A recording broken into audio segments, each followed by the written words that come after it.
Hello everyone, I am Rahul Vishwakarma. I have 4 year experience. I have completed MSc in Chemistry in 2015. This class is especially for CSIR NAT, IIT JAM and other chemistry related exam like PhD entrance, ONGC, IOCL. This type of exam is cleared by this video. Follow Learner Square official channel and it's my channel. It's my Instagram ID and this is also Instagram ID. This is also available from YouTube, Telegram and many places. चलिए next की बात करते हैं। Next अपन आगे बढ़ते हैं। इस video में मेन रूप से अपन जो पढ़ने वाले वो किस चीज़ में पी ब्लॉक एलिमेंट है ग्रुप नंबर 13 को अपन फोकस करेंगे, जिसको अपन बोरॉन फैमिली बोलते हैं। बोरॉन फैमिली में हाइड्राइड्स ऑफ बोरॉन्स को पढ़ेंगे। इसमें मेन कंपाउंड जो रहता है वो डाइबोरेन रहता है। डाइबोरेन के कुछ रिएक्शंस पढ़ेंगे, उससे रिलेटेड कंपाउंड्स पढ़ेंगे। इस डाइबोरेन में भी मोस्ट इंपॉर्टेंट टॉपिक होता है बोराजीन। इसे इनऑर्गेनिक बेंजीन भी कहा जाता है। ठीक है, फिर इसके बाद देखेंगे अपन स्ट्रक्चर ऑफ बोरॉन्स। ठीक है, फिर इसे लास्ट में जो रहेगा वो कार्बोबोरेंस पे अपन स्टडी करेंगे। ओके, चलो अपन आगे लेक्चर देखते हैं। इस लेक्चर में क्या पढ़ रहे हैं अपन, इस लेक्चर में जो अपन मेन रूप से स्टडी करने वाले हैं, क्या पढ़ने वाले, सबसे पहले अपने को इसमें कौन कौन से एलिमेंट होते हैं वो पता होना चाहिए। ठीक है, इसे ग्रुप नंबर 13 कहा जाता है। ग्रुप नंबर 13 ये वाली सीरीज़ होंगी।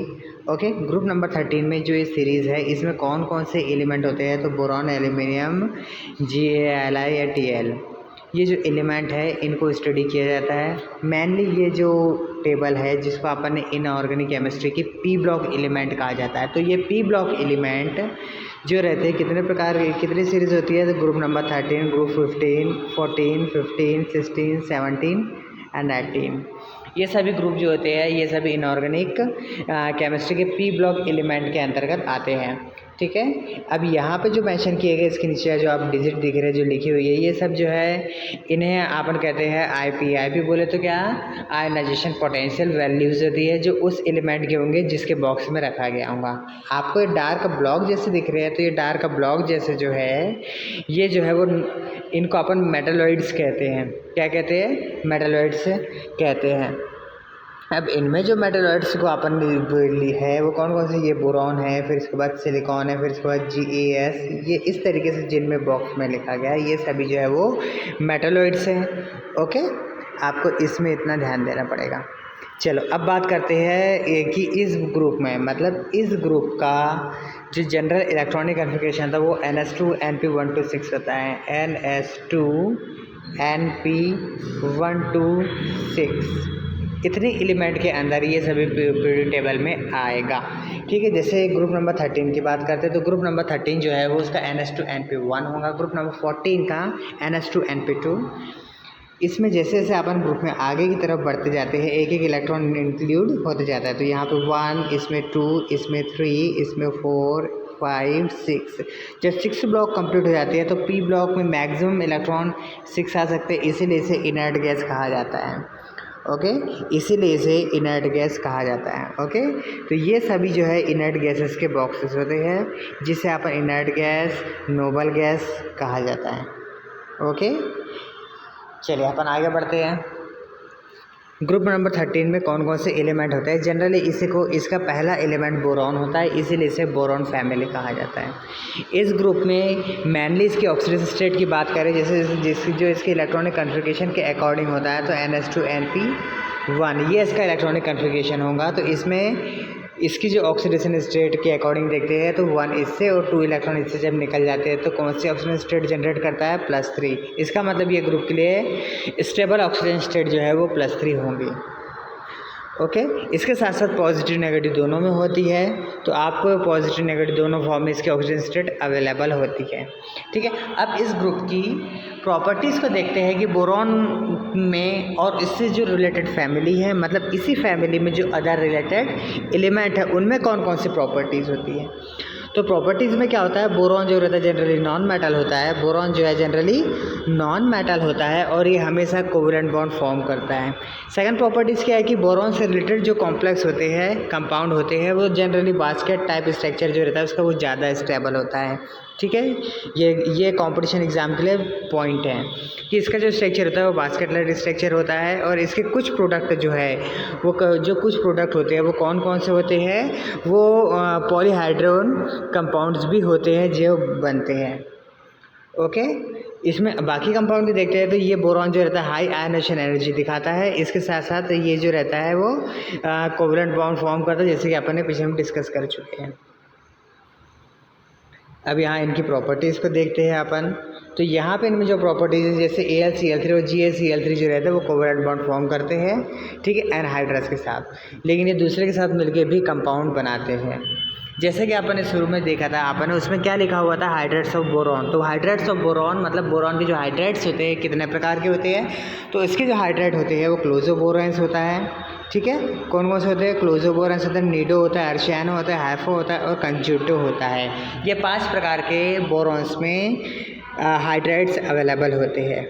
इनके देखते कौन कौन से हाइड्रेट्स इनके होते हैं। सबसे पहला है क्लोजो हाइड्रेट्स। अच्छा, आपको इनका सबसे पहले इनका फार्मूला याद होना चाहिए, BnH2n-2 यदि इसका ऐसा है, या फिर BnHn+2 है, तो ये क्लोजो बोरेन का एग्जाम्पल परफेक्ट होगा। अब इस स्ट्रक्चर की खास बात देखते हैं। तो इस स्ट्रक्चर में ये हमेशा पैक्ड क्लस्टर जैसा होता है और ये न्यूट्रल नहीं होता है। ओके, जैसे ये देखते हैं, ये इसका स्ट्रक्चर है और ये भी इसका स्ट्रक्चर है, इसका एग्जाम्पल हो गया। ओके, चलिए अपन आगे बढ़ते हैं कि निडोबोरेन क्या होता है। निडोबोरेन की बात करते हैं। निडोबोरेन का फॉर्मूला BnHn+2 होता है और ये जो रहता है वो नेक्स्ट टाइप जाल की तरह होता है ये।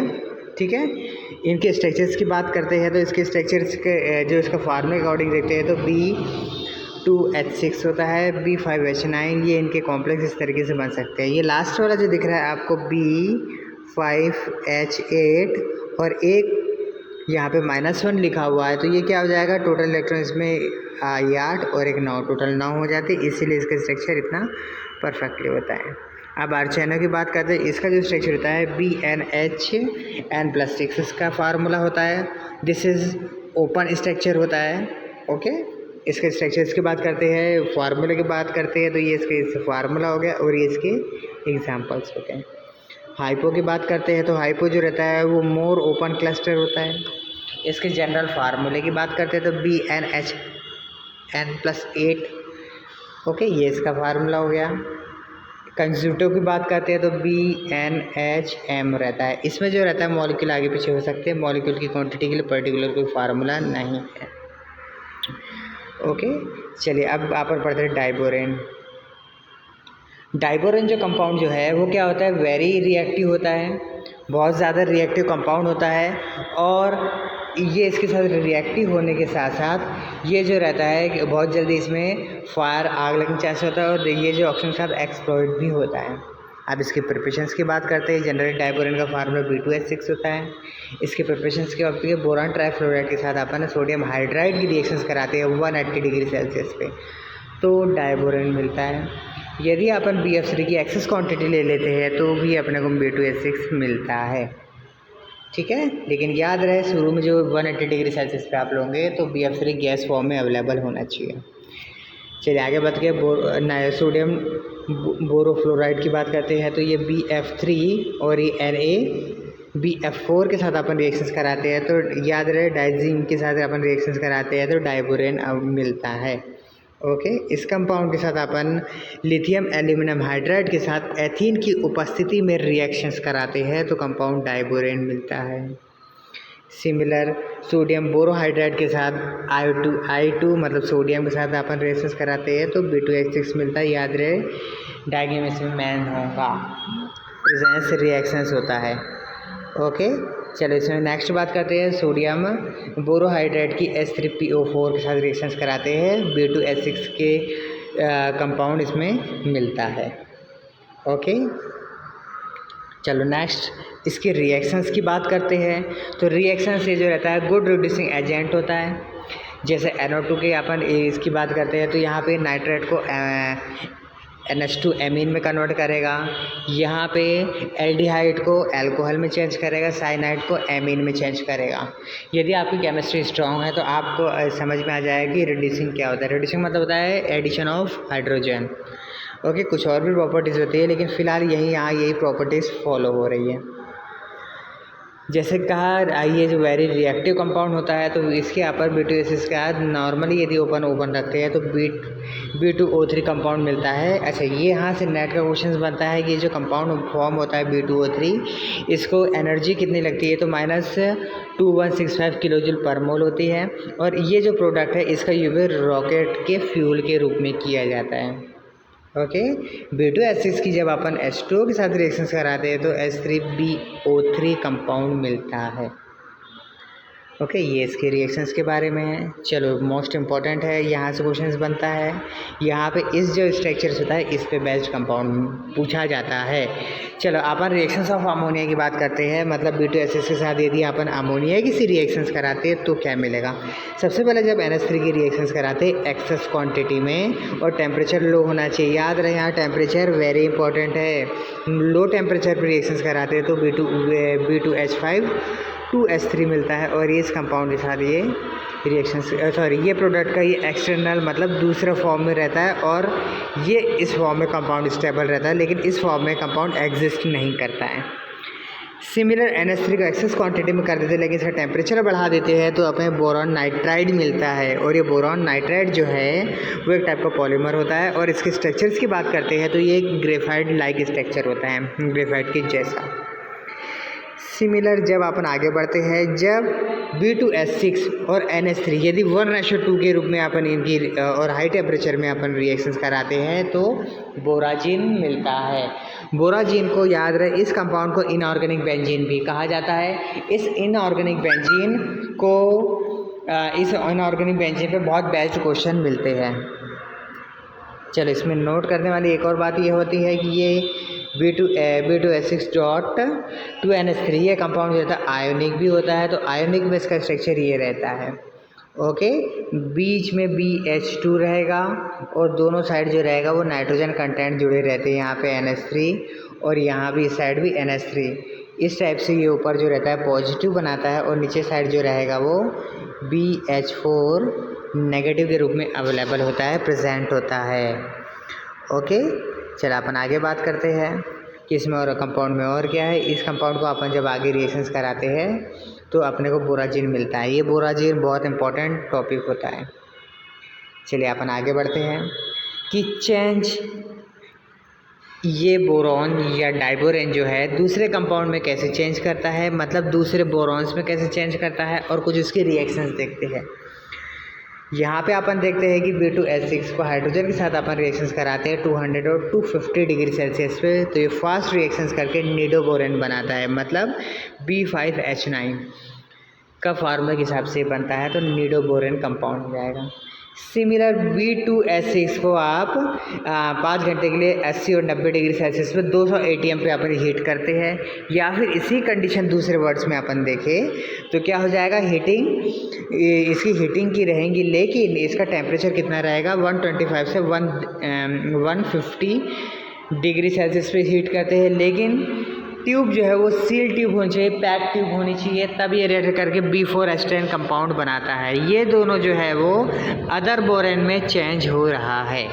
ओके, ये इसमें अदर रिएक्शंस की बात करते हैं तो डाइबोरेन की मेथनॉल के साथ या लिथियम हाइड्राइड के साथ या सोडियम के साथ या फिर एसिटिक एसिड के साथ रिएक्शंस कराते हैं तो डिफरेंट टाइप के प्रोडक्ट मिलते हैं। याद रहे, इसमें ये और ये मतलब 4th और 5th रिएक्शंस इंपॉर्टेंट है, नोट करिएगा। ये BSc में क्वेश्चंस पूछा जाता है, BR3 वाला।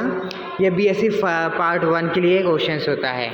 इसके रिएक्शंस कराते हैं तो क्वेश्चन आता है ना, प्रिपरेशंस के लिए बनाने के लिए कंपाउंड में पूछा जाता है। तो यहाँ पे ये जो पॉइंट है यहाँ पे ख़त्म होता है, या ये जो टॉपिक है इसके बाकी नेक्स्ट वीडियो में अपन डाइबोरेन पे बात करेंगे। ओके, डाइबोरेन के जिसमें अपन ने बात करी, इसी का आगे का जो प्रोडक्ट होता है वो क्या होता है, बोराजिन। मतलब इनऑर्गेनिक बेंजीन पे अपन बात करेंगे जो नेक्स्ट वीडियो है। Okay, thank you so much. इस वीडियो को लाइक कीजिए, सब्सक्राइब कीजिए चैनल को, ठीक है। Thank you.